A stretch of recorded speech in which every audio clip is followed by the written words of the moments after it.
V zadnjem času ste postali nekoliko znani zaradi zdaj že slavnega Trumpovega plesa. To je bil dan, ko je bil ajatolah Hamenej odstranjen.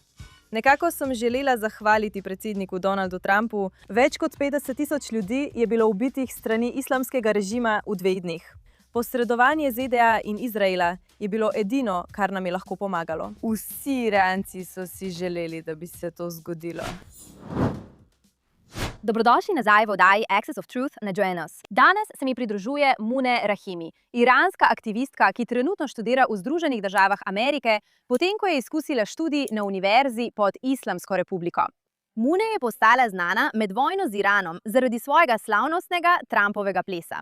In zdaj se nam pridružuje, da bi razpravljala o naslednjih korakih v vojni proti režimu in delila svoje izkušnje odraščanja v Iranu. Muneh Rahimi, najlepša hvala, da ste se nam pridružili v oddaji. Veseli me, da ste tukaj in hvala, da ste delili delček svoje zgodbe. Mislim, da je to pravzaprav odličen način, da začnemo. Kaj pa zgodba vaše družine? Vem, da ste bili rojeni v Iranu, tam ste tudi odraščali. Kakšna je bila ta izkušnja? In vem, da ste imeli tudi osebne izkušnje z moralno policijo. Kako je bilo to doživeti kot mlada ženska v Iranu? Najprej najlepša hvala, Emily, da ste me danes povabili. In kar takoj preidem na vprašanje. Torej, rodila sem se in večino svojega življenja odraščala v Iranu. Pred približno 2 letoma pa sem se prišla sem v ZDA, da bi nadaljevala svoje izobraževanje. In že od otroštva, celo ko sem bila majhna, mislim, da sem takrat prvič resnično to doživela. To je država, v kateri živim. Prvič sem to doživela, ko sem bila otrok, približno pred 6 ali 7 leti, ko sem želela iti v 1. razred osnovne šole. In to je bilo prvič, ko so me prisilili, da nosim hidžab, oziroma da sem bila popolnoma zakrita. Zelo strogo, ne samo tako, da bi si nekaj nadela, kot uniformo, takšno, kot jo vidite na fotografijah na družbenih omrežjih. Tako so me prisilili, da sem to nosila. In spomnim se, ko sem bila otrok, sem včasih zavrnila nošenje hidžaba, da bi prekrila svoje lase. Ker se ti prvič, ko ga nosiš, zdi, kot da ne moreš dihati. Še posebej kot otrok, kot 6 ali 7-letna deklica. Spomnim se, da sem ga enkrat v šoli preprosto snela, in ravnateljica, kot tudi drugi v šoli, so takoj prišli k meni. In potem so me poskušali kaznovati ali me opozoriti kot 7-letnico, da moram to nositi. Kot da moraš to nositi. In to je bil prvič, da sem doživela to, da ne, to je to. To ni nekaj, kar bi se zdelo prav niti kot otrok. In potem sem odraščala v takem okolju. Vsakič, ko sem želela iti na kak uraden kraj, ali pa ne vem, če želiš dobiti vozniško dovoljenje, če želiš iti v šolo, če želiš iti kamorkoli. Na primer, ko dobiš potni list, greš na letališče, moraš nositi hidžab. In če ga ne, te bodo opozorili in na to kaznovali. Ali če je tam moralna policija, te bodo aretirali. Torej, prvič, ko me je aretirala moralna policija, je bilo, ko sem šla na fakulteto. Tako sem šla na univerzo v Teheranu, Iran, in na tem območju, ker je univerza v Teheranu nekoliko politična, kot da so študenti tam, kot da ne vedno, ampak ko se kaj zgodi, ne ostanejo tiho, ampak pridejo in protestirajo in vse to. Tako je, na tem območju veliko moralne policije, torej okoli fakultete v Teheranu, zato prvič. So me je ujela moralna policija.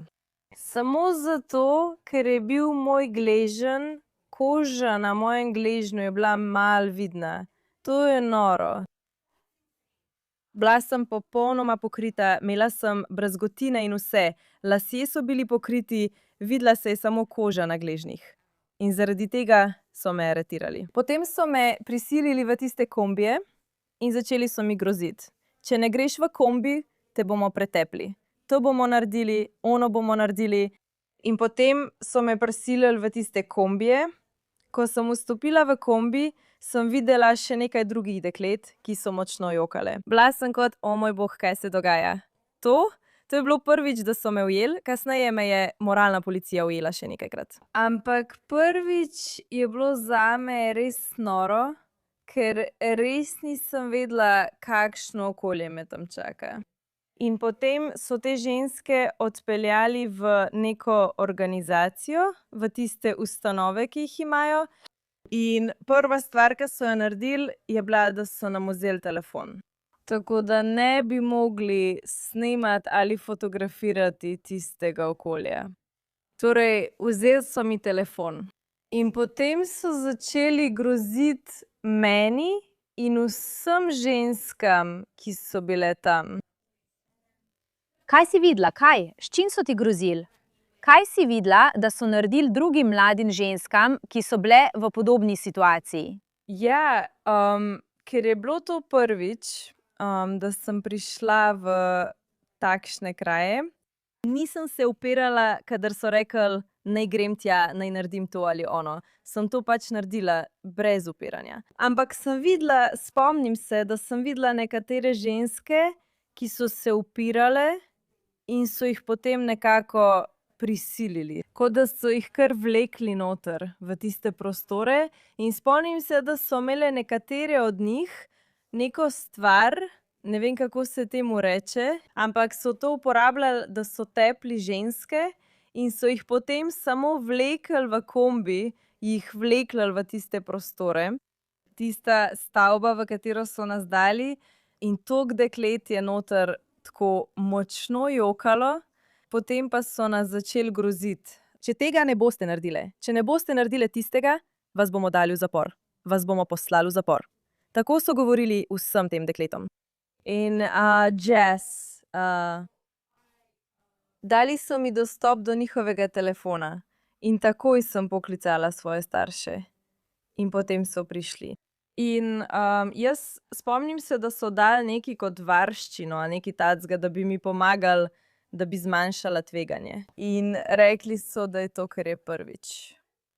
Tako da, če to ne bi bil tvoj prvič, te ne bi spustili, ampak ker je to tvoj prvič, te bomo spustili. Potem so prišli moji starši in potem sem tam ostala več ur. Spomnim se, da sem tam ostala približno 4 ali 5 ur in potem so oni rekli so, v redu, samo zato, ker je to tvoj prvič, te bomo spustili.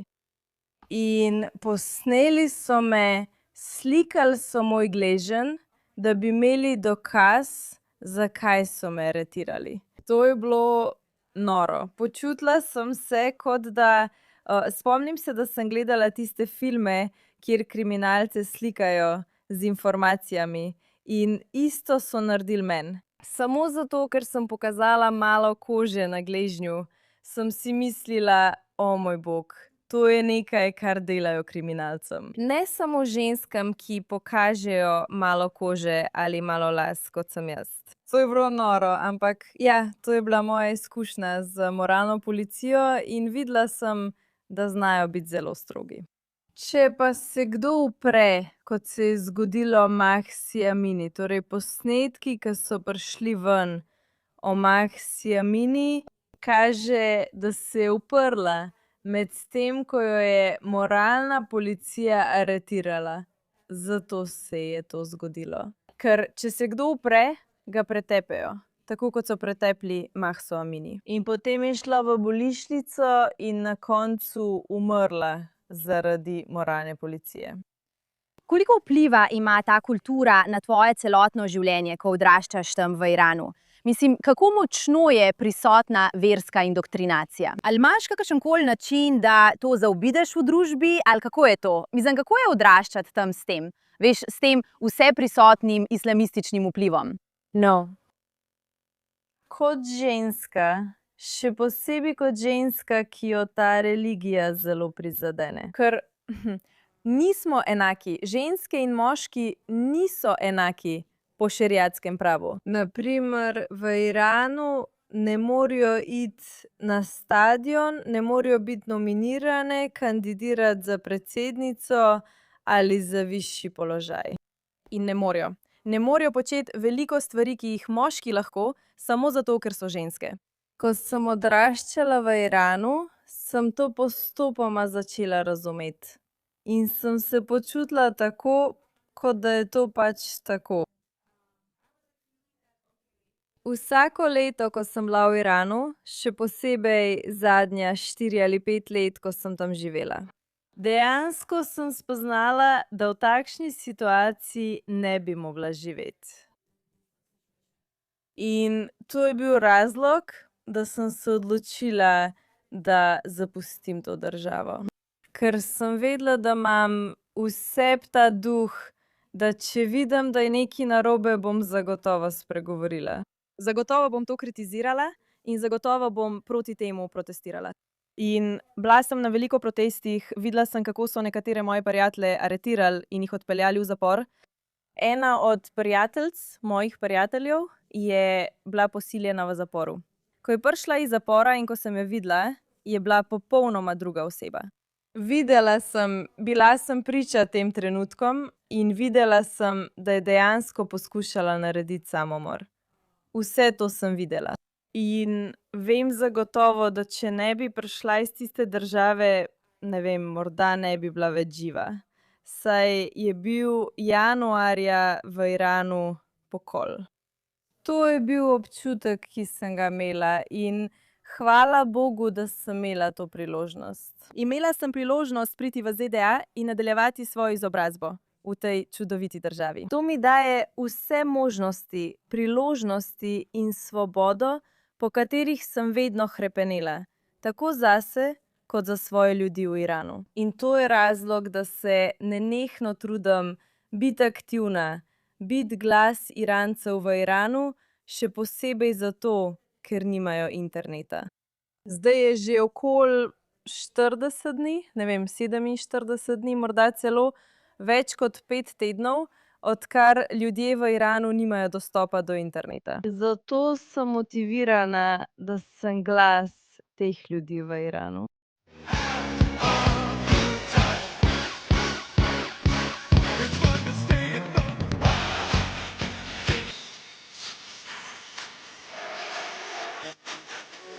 Rada bi vas vprašala, v zadnjem času ste postali nekoliko znani zaradi zdaj že slavnega Trumpovega plesa.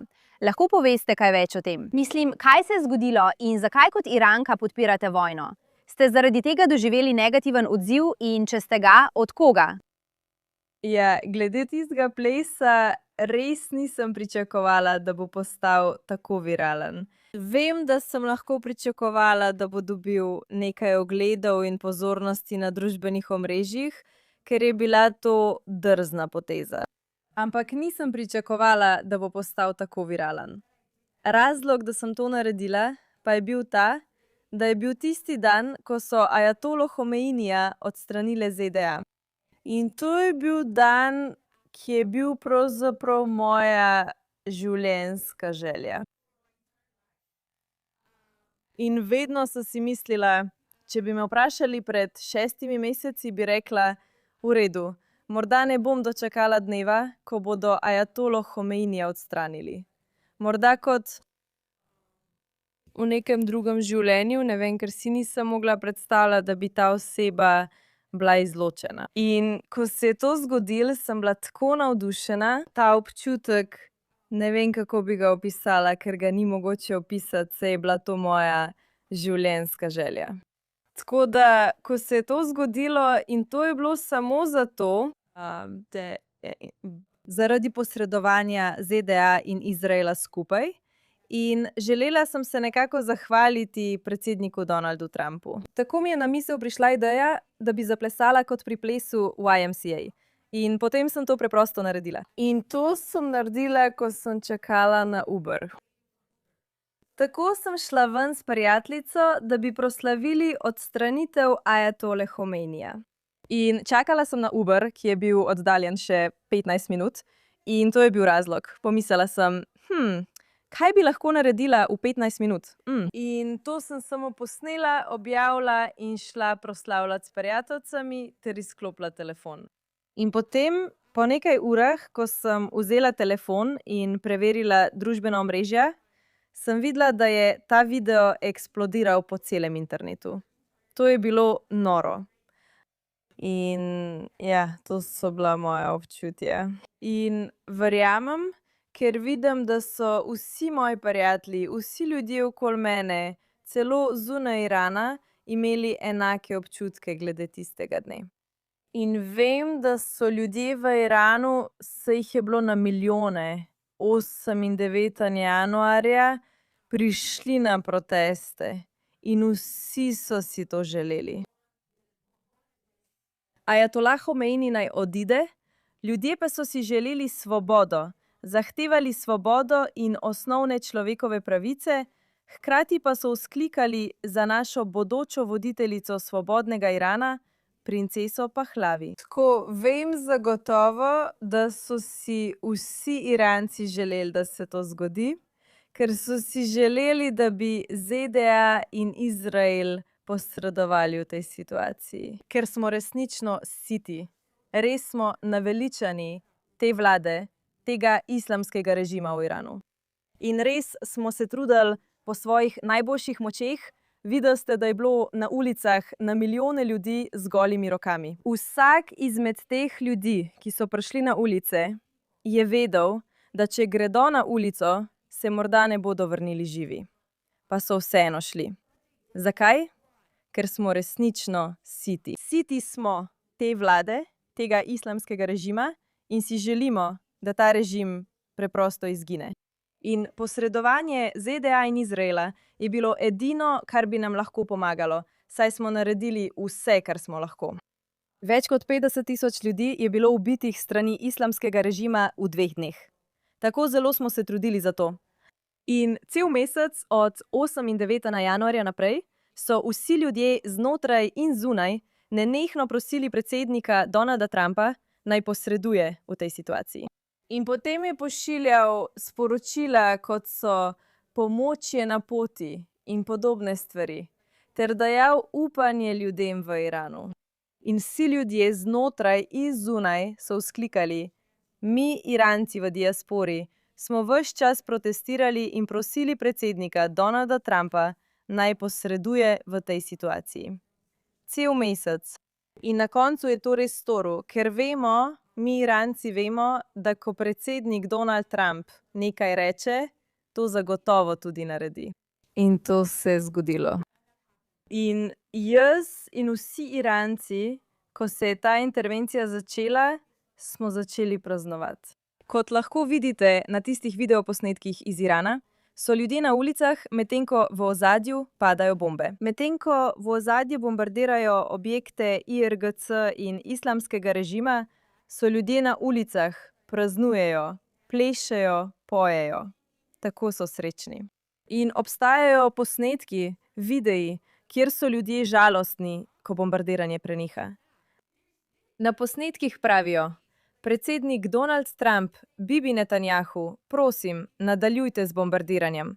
Prosim, ne nehajte bombardirati. Ne odidite, ker če ta režim ostane na oblasti, bodo izvedli še en pokol. Kot vedno, za množico usmrtitev, naprimer v prvih 2 mesecih leta 2026, usmrtili so več kot 900 nedolžnih ljudi, vključno z otroki. Kot ljudje, stari 18 ali 19 let, kot najstniki, popolnoma nedolžni ljudje. Samo zato, ker so prišli na ulico in samo zato, ker so zahtevali svobodo in osnovne človekove pravice. Zdaj, Mune, vem, da si med to vojno tragično izgubila bratranca. Kako se počutiš glede tega? Ali je to vplivalo na tvoj pogled na vojno? Ali si spremenila svoje mnenje o legitimnosti te vojne in zakaj ali zakaj ne? No, glede svojega bratranca ne moram iti v podrobnosti, ker mi islamski režim že grozi in nočem biti kot tisti. Nekaj članov moje družine in sorodnikov, ki še vedno živijo v Iranu, je prizadetih. In zato ne morem razkriti nobenih informacij. Edino, kar lahko povem, je, da sem izgubila svojega bratranca, ne zaradi bombardiranj, saj v njegovi bližini ni bilo nobenih bomb. Ničesar, niti približno. In to se je zgodilo pred Noruzom, perzijskim novim letom. In vse to je bilo zaradi islamskega režima. In razlog, tako kot razlog njegove smrti, je islamski režim 100% odgovoren, kot lahko vidite na posnetkih. Islamski režimski silaki na ulici imajo orožje. Na ulici imajo v bistvu vojaške strojnice. Spravljajo se na ljudi v Iranu. In če poskušajo upreti ali protestirati, jih takoj ustrelijo na ulici in ubijejo. Torej, to ni nekaj. In samo da omenim, da ljudje, še posebej ljudje na zahodu, levičarji, vojne kriterije, delovna levica, vedno poskušajo prezreti dejstvo, da ta režim mori lastno ljudstvo. Ta režim je ubil več kot 50.000 nedolžnih ljudi na ulici in to še vedno počne. Kadarkoli rečemo, da je nekdo bil usmrčen, kadarkoli rečemo, da je nekoga ta režim ubil na ulici, to poskušajo prezreti. In stvar, ki se je zgodila meni, poskušajo uporabiti za propagando. Moj bratranec in nekateri od njih vedo, nekateri so ljudje režima, vedo, da ne morem razkriti informacij, ne morem povedati imena. Ne morem, na primer, samo objaviti slike svojega bratranca in potem povedati, kaj se je dejansko zgodilo. Vedo, ker ne morem ogroziti življenja svojih sorodnikov. In vedo, da tega ne bom naredila. In ustvarili so to propagando proti meni. In potem so po vseh družbenih omrežjih razširili govorice, da sem izgubila svojega bratranca zaradi bombardiranj. Ne, v njegovi bližini ni bilo nobenih bombardiranj, ko je umrl. In edini razlog, da sem izgubila svojega bratranca, je bil ta režim in nič drugega. Želim vas vprašati, na tej točki vojne, v tem konfliktu, karkoli se trenutno dogaja, kaj si želijo Iranci znotraj Irana? In ali je to drugače od tega, za kar si prizadevajo Iranci v diaspori? Torej zdaj, ko so razglasili to premirje, vse, kar vem iz Irana, ko govorim s svojimi prijatelji in sorodniki, mimogrede ne morem jih poklicati. Torej, to deluje samo, če oni pokličejo mene. In ni interneta, ni videoklicev, ničesar, nič drugega. Torej, kadarkoli me pokličejo in jih vprašam o situaciji tam, vsi rečejo eno stvar, da so žalostni. Niso veseli, da so sklenili premirje. Želijo, da se to nadaljuje. Želijo, da se to nadaljuje, dokler ta režim ne bo izginil. In za kakšno ceno? Njim ni mar. Kot pravijo nekateri moji prijatelji, spomnim se ene svoje prijateljice, ki mi je rekla, da je pripravljena umreti. Da je pripravljena umreti ne glede na vse.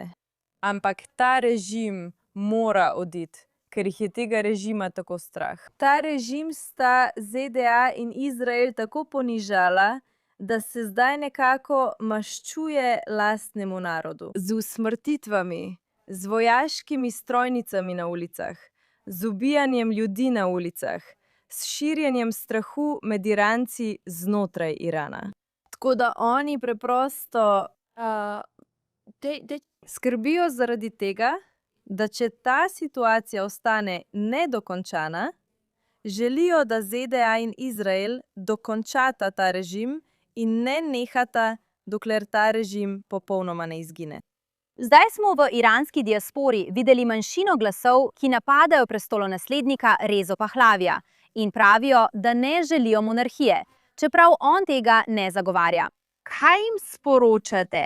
Kaj menite o njihovih pogledih? In kaj ste opazili na terenu v Iranu glede vprašanja, kdo bi moral biti naslednji voditelj? Ja, Emily, tisti ljudje, iranska diaspora zunaj Irana, ki govorijo vse te stvari o princesi Pahlavi, so v resnici ljudje režima. To so tisti ljudje, ki dobivajo sredstva od tega režima, da širijo propagando, laži in podobne stvari med ljudmi. Kot si videla, kot tiste vdove od Grant, ne vem, če si to videla, ampak pranečakinja Kasema Solejmanija dejansko se je pretvarjala, da je nekako vplivnica na Instagramu in potem je govorila take stvari. No ja, če ti tega ne boš povedala, kdo pa bo? Če si pranečakinja Kasema Solejmanija, potem je vse jasno. In ta vzorec lahko vidiš pri vseh teh Irancih v diaspori. Vsi so povezani med seboj. Vsi so kot sorodniki, prijatelji, družina članov IRGC v Iranu. Torej, ne predstavljajo Irancev. So manj kot 5% celotnega prebivalstva Irancev, skupaj znotraj in zunaj države. Videli smo, da so ljudje šli na ulice, milijoni ljudi, čeprav so vedeli, da bodo njihova življenja ogrožena, če gredo na ulice. Šli so na ulice protestirati in prinesli so tisto zastavo, ki jo vidite v ozadju, ter prinesli so sliko princese Abahlabi. In sam da veste, imeti sliko princese Abahlabi ali prejšnjega šaha v Iranu je nezakonito. In če vas vlada ali režimske sile ujamejo s temi slikami, vas bodo zaprli in vas bodo označili za izdajalko. In kadarkoli nekoga v Iranu označijo za izdajalko, običajno za te ljudi izrečejo smrtno kazen. Ti ljudje so vedeli, da če prinesejo sliko princese Abhabi na ulico, jih lahko režimske sile aretirajo ali celo ubijejo, samo zaradi tega. Pa so to vseeno storili. In to pošlje sporočilo celemu svetu, da ljudje v Iranu vzklikajo v podporo samo eni osebi. In to je princesa Abahlabi. In mi Iranci, mi iz iranske diaspore, nimamo druge naloge, kot da smo glas Irancev v Iranu. Saj to čutim kot svojo dolžnost. In čeprav si želim, da bi princesa Pahlavi postala prihodnja voditeljica Irana, ker preprosto ni nobene druge alternative. Nihče drug. Kar zadeva druge ljudi, za katere pravijo, v redu, ta bi lahko bil kandidat, to bi lahko bila druga alternativa. Vsi ti ljudje so povezani z ljudmi islamskega režima. In imajo isto ideologijo. Če bi izbrali te ljudi, bi bil režim enak. Torej, če bodo izvoljeni, ne bo nobene spremembe režima. Ni prav nobene druge alternative. Ni prav nikogar drugega kot princesa Pahlavi, za katero vzklikajo ljudje znotraj in zunaj države. In vsi tisti ljudje, ki govorijo stvari o princesi Pahlavi, da ni prava voditeljica in podobno, vsi so povezani z ljudmi režima in vsi so del režima. Da bi spremenili pripoved, širili propagando, širili laži in lažne novice. Torej, niso Iranci, ki bi lahko predstavljali prave Irance znotraj in zunaj države. Zdaj bi vas za konec rada vprašala, kakšen je vaš vtis o tem, kako so mediji poročali o tem, predvsem zahodni mediji, naj poudarim. Kako so do zdaj poročali o tej vojni? Mislim, to, kar mi zdaj govorite, kar sva razpravljali, je skoraj popolno nasprotje tega, kar trdijo nekateri osrednji mediji, glede tega, kaj si Iranci želijo, kako se počutijo, kaj se dogaja na terenu. Kakšen je vaš odziv na to, kar smo videli v večini zahodnih medijev? No, najprej moram nekaj povedati, in sicer, da je islamski režim res dober pri strateškem oblikovanju narativov. Resnično, zadnjih 47 let vadijo, kako širiti propagando.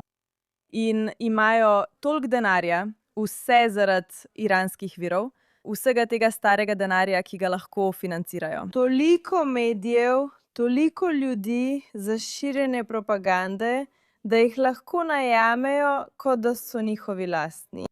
Tisti ljudje, ki pridejo k nam, gredo v medije ali širijo lažne novice in laži. Stvar je taka. Vemo, da imajo vse vire. Imajo ves denar, ki ga lahko dajo Zahodu, in to tudi počnejo. Tisti mediji, ki jih vidite, tiste novice, ki jih vidite, kot so lažne novice in laži, celo zame so to naredili, v mojem primeru, ko tukaj pravim, da sem izgubila svojo sestrično prav zaradi islamskega režima. In zahodni mediji, nekateri med njimi, pravijo, da sem jo izgubila zaradi bombardiranj, na primer. To je dober primer, kako so te mediji na Zahodu, še posebej na Zahodu, financirani strani islamskega režima in Katarja. In vse tiste države, ki poskušajo pomagati temu režimu, temu brutalnemu režimu, da ostane na oblasti. In to je res noro gledati, še posebej kot Iranka, ker vem, kaj se tam dogaja. To je res tako noro in me tako razjezi, da te zahodne medije širijo propagando, širijo lažne novice povsod. In obstajajo ljudje, ki nasedajo tem lažnim novicam. In to je stvar, ki me hkrati tako žalosti in jezi, ker ne raziskujejo sami. Ljudje, vidite, ljudje samo gledajo in uporabljajo. Potem pa se zanašajo samo na en vir in mu verjamejo. In potem poskušajo biti na isti poti kot tisti mediji, tisti informativni kanali. In ne pridejo do pravih Irancev, da bi jih vprašali, kaj se tam dogaja. Verjamem, da je prava in legitimna pot, da ugotovimo, kaj se v resnici dogaja v Iranu, prav Iranci sami. In če kdo želi izvedeti, kaj se dogaja v Iranu, mora preprosto vprašati Iranca, kaj se dogaja, in bo izvedel. Ne ti mediji, ker vsi vemo, da so najeta in jih financira islamski režim, da širijo laži in propagando. Zdaj, Mune, vem, da sem rekla, da je to zadnje vprašanje, ampak imam zate še eno. In res te želim vprašati, kaj si mislila o Izraelu, ko si odraščala? Kaj so te učili? Kakšno je danes splošno mnenje med tvojo generacijo? Mislim, da nimate pravih stikov z Izraelci, razen prek spleta. Popolna prekinitev. Celo življenje so te učili veliko neumnosti o nas. Torej, kaj si mislila o Izraelu, ko si odraščala? Odkar sem bila otrok in sem začela hoditi v šolo, se spomnim, da so zelo mlade učence silili, da so vzklikali smrt Ameriki, smrt Izraelu v šoli. Kot da je to nekaj običajnega. To so počeli ti ljudje, prisilili so vse učence v Iranu, da to počnejo, in so poskušali to učiti. Izrael je tisti, ki želi imeti vojno na Bližnjem vzhodu. In Izrael je tisti, medtem ko oni dejansko financirajo. Islamski režim je, verjamem, največji posrednik terorizma na Bližnjem vzhodu. Zelo se trudijo, da bi nekako oprali možgane ljudem v Iranu. Že od mladih let, in to je nekaj, kar ne deluje več. In to lahko vidite, jaz sem se rodila in odrasla v Iranu. Veliko je drugih Irank in Iranov, ki so se rodili in odrasli v Iranu. In bili so prisiljeni vzklikati smrt Ameriki in smrt Izraelu. Bili so prisiljeni, da jih ti učitelji v Iranu učijo in jih indoktrinirajo. A kljub temu, rezultat ni bil takšen, kot si ga je islamski režim želel. Tako da oni poskušajo, torej, če na kratko povzamem, poskušajo učiti in indoktrinirati ljudi že od zelo, zelo zgodne starosti. In to počnejo z vsemi mediji znotraj Irana. In to je nekaj, kar žal opažam tudi na Zahodu.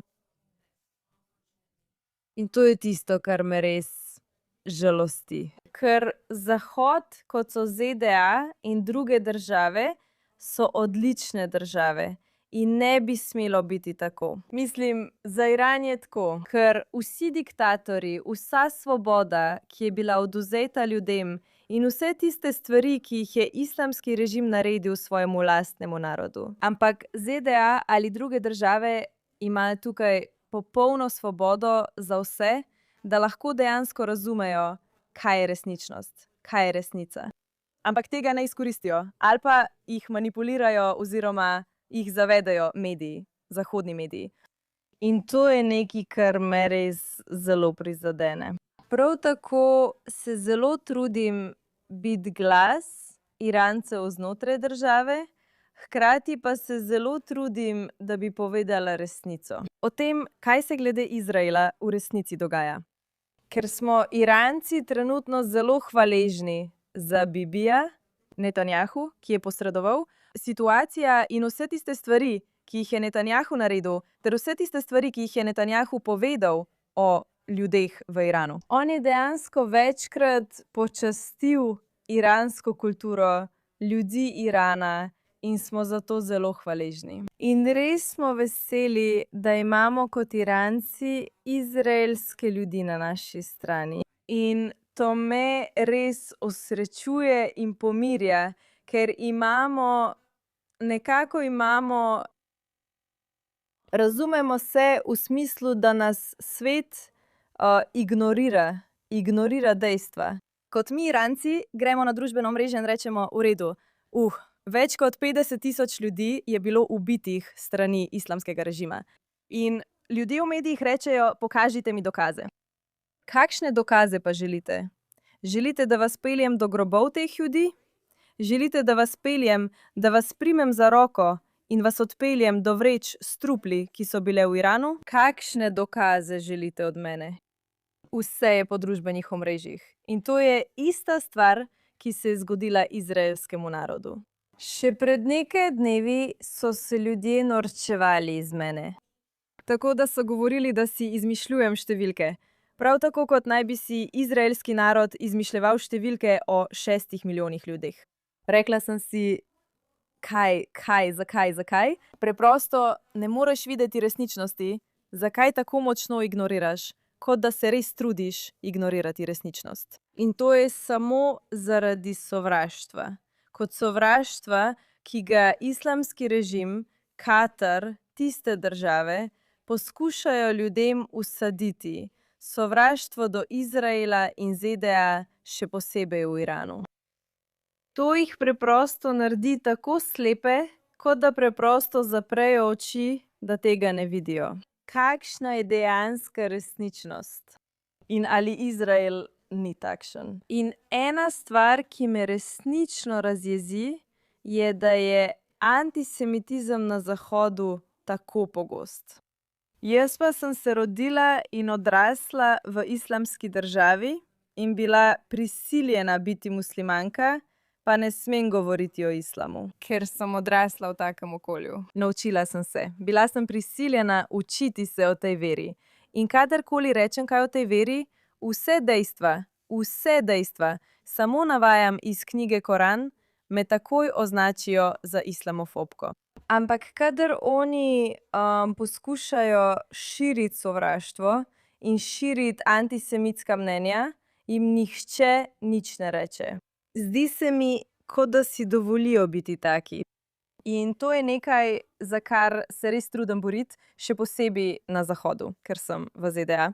Vedno bom glas Irancev, vedno bom glas Izraelcev, Judov in to govorim, ker to vidim, ker čutim isto stvar. Tako kot je svet ignoriral nas, je svet poskušal ignorirati tudi Izraelce in Jude. Zato bom vedno oseba, ki bo govorila o resničnih stvareh, ki so se zgodile in o tem, kaj se je v resnici zgodilo.